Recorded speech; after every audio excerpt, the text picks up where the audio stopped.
मुसलमानों गुमराह फ़िरक़ों से बचो।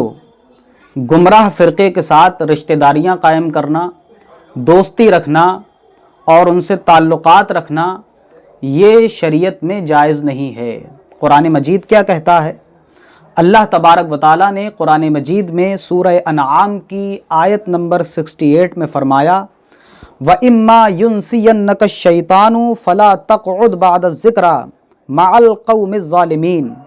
और अगर शैतान तुम्हें भुला दे तो याद आने के बाद ज़ालिमों के साथ न बैठो।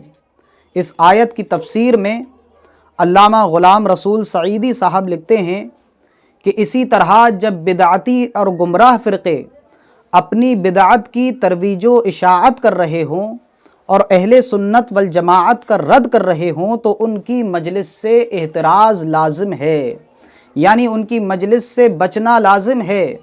और गुमराह लोगों के साथ उल्फत और मोहब्बत के साथ मिलना जुलना, रब्त और ज़ब्त बढ़ाना भी जायज़ नहीं है। आगे फरमाते हैं कि आम मुसलमानों के लिए इन गुमराह फ़िरक़ों का लिटरेचर पढ़ना भी जायज़ नहीं है, इनकी किताबें पढ़ना भी जायज़ नहीं है, क्योंकि वो ये किताबें पढ़कर शुकूक व शुबहात में मुब्तला होंगे।